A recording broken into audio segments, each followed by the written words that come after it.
생각을 합니다. 그래서 여러분들이 지금 뭐 집값, 부동산, 뭐 물가 여러 가지가 참 안정이 안 되고 그에 동시에 최근 들어서 굉장히 큰 피해를 또 수도권이 타격을 받았잖아요. 장마 때문에. 그래서 지금 뭐 사방에서 난린데 이런 초자연적인 현상들이 저는 앞으로도 우리나라뿐만 아니라 전 세계적으로 많이 닥칠 거고 그 중심지에 우리나라도 있을 것이다라고 저는 꼭 생각을 하기 때문에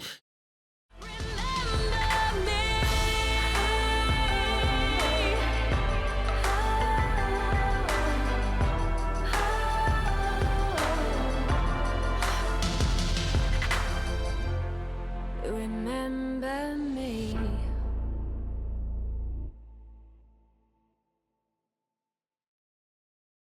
네, 선생님 안녕하세요. 네, 안녕하세요. 이제 오늘도 이제 또 굿당에서 이렇게 촬영을 하게 됐습니다. 네. 선생님께서 오늘 이번 주제가 이제 앞으로의 우리나라 이제 이렇게 주제를 주셨는데 네. 우리나라에 대한 어떤 이런 앞으로 어떤 예언이라고 할 수 있는 건가요? 그렇죠. 사실 중간중간 제가 뭐 개인 채널이나 샤머니즘을 통해서 뭐 우리나라의 앞으로의 구군이라든지 네. 뭐 우리나라가 앞으로 어떻게 된다든지 맞아요. 이런 이야기를 중간중간 사실 살포시 한 적은 있었어요. 네. 이전의 영상 중에 기억을 하시는 분들이 있을지 모르겠지만 지금 현재 우리나라의 나라님이 당선이 되기 이전에 제가 이제 한참 그때 투표 선거권이 말이 많았을 때 제가 그런 얘기를 한 적이 있었어요. 네. 우리나라 나라님이 나와도 나라님이 백성들에게 인정을 받지 못할 것이다 라는 얘기를 한 적이 있었는데 안타깝게도 지금 우리나라 나라님들이 좀 인정을 못 받는 형국이 됐죠. 사실은 저는 똑같은 국민으로서 무당을 떠나서 같은 조선 땅의 국민으로서 사실 두 가지 정도를 생각을 해요. 우리가 사람은 또 겪어봐야 한다라고 하잖아요.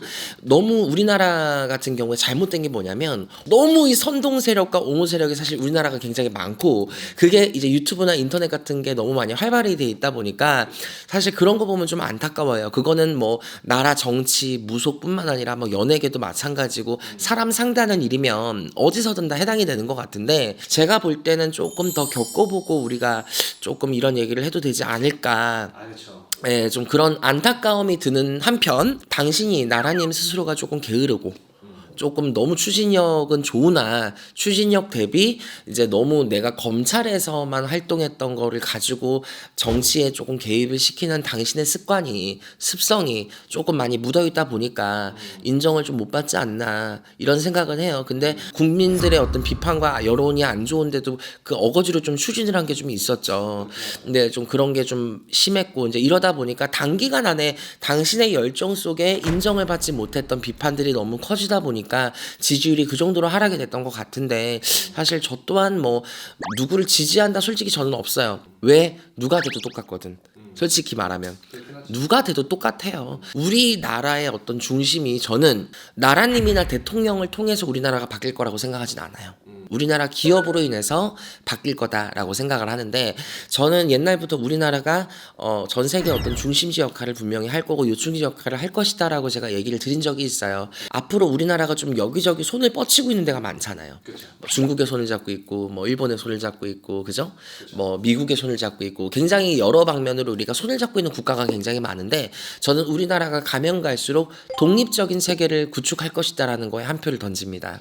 예, 그리고 우리나라가 구축해 나갔던 어떤 시스템들이나 체계적인 부분들이 타 국가로부터 인정을 받게 될 것이고 우리는 그 국가에서 중요한 역할을 할 것이고 한국의 힘, 말 그대로 우리 남한 대한민국의 힘을 빌리려고 하는 타 국가의 영향력이 굉장히 커질 것이고 앞으로는 타국에 우리나라 스스로가 도움을 주는 어떤 또 다른 요충지가 될 것이 대한민국처럼 저는 보여지기 때문에 저는 그것에 일단 먼저 한 표를 던지고요. 그리고 또 지금 집값 때문에 한참 말썽이잖아요. 그렇죠.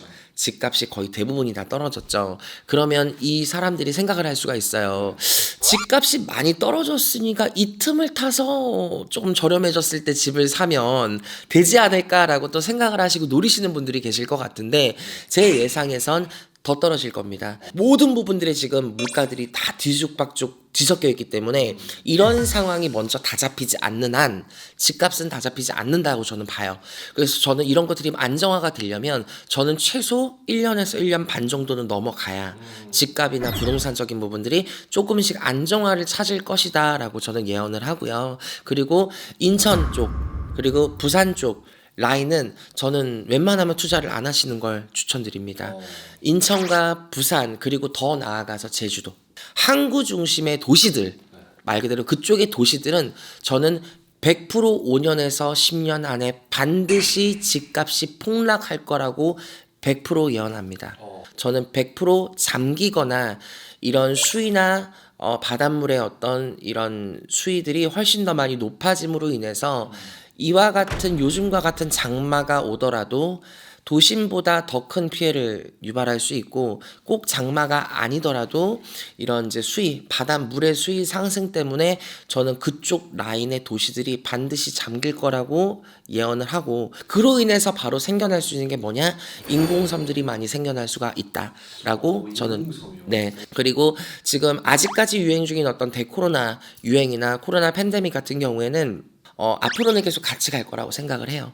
근데 이 코로나 자체의 타이틀은 많이 죽을 겁니다. 다만 이 코로나 자체가 끝나도 뭐 제2의 코로나, 제3의 코로나, 제4의 코로나 이런 것처럼 우리가 앞으로도 계속 방역 수칙을 준수해야 되는 어떤 바이러스적인 문제들은 향후 5년 내지 10년 동안은 계속 지속적으로 유지가 되지 않을까 생각을 합니다. 그래서 여러분들이 지금 뭐 집값, 부동산, 뭐 물가 여러 가지가 참 안정이 안 되고 그에 동시에 최근 들어서 굉장히 큰 피해를 또 수도권이 타격을 받았잖아요. 장마 때문에. 그래서 지금 뭐 사방에서 난린데 이런 초자연적인 현상들이 저는 앞으로도 우리나라뿐만 아니라 전 세계적으로 많이 닥칠 거고 그 중심지에 우리나라도 있을 것이다라고 저는 꼭 생각을 하기 때문에 저는 어찌됐든 이 대한민국의 한 국민으로서 우리나라가 굉장히 수없는 전쟁을 치르고 많은 사람들이 죽고 다치고 모든 국가들한테 무시당하고 대통령이나 정치하는 사람들은 우리나라 시민들이나 국민들의 눈치를 보는 게 아니라 타국의 눈치를 굉장히 많이 봤던 우리나라였어. 저는 이제 이런 부분들이 많이 탈피가 되고 우리나라 자체만의 어떤 기술과 자체적인 어떤 능력으로 모든 국가의 인정을 받을 것이다라고 저는 예언을 합니다. 그래서 여러분들 우리나라 국민으로서 자부심 가지고 이 사바세계, 억마세계 여러분들 떵떨거리고 행복하게 잘 사셨으면 좋겠습니다. 감사합니다.